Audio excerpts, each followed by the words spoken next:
Explanation of pranayama tasmin sati shwas-prashwasyogativiccheda pranayama. Once asana is perfected, the sadhaka becomes eligible to practice pranayam, the regulation of the incoming and outgoing flow of breath, which normally follows a zigzag pattern, along with its retention. Sati asanjaye, upon mastery of asana, vahisya vayurachamnam, the process of inhaling external air is shwasa, inhalation, kaushtsya vayunisarana, the process of exhaling internal air is prashwasa, exhalation, tayogativicchedobhyabhava pranayama. The suspension of either process constitutes pranayam, breath control.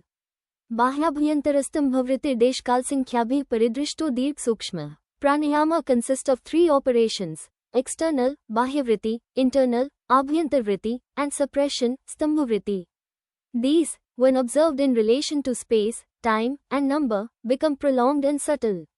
The suspension of breath that follows exhalation is bahya vyartiti pranayama, external operation.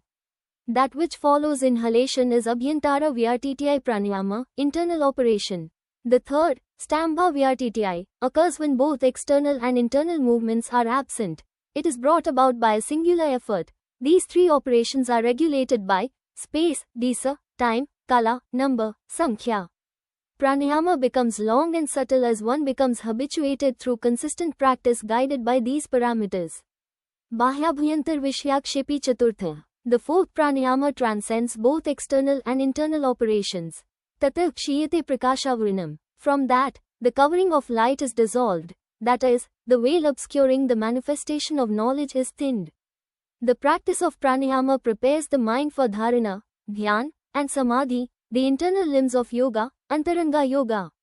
Dharanasu cha yogyata mansa. The mind acquires fitness for dharana through the practice of pranayama.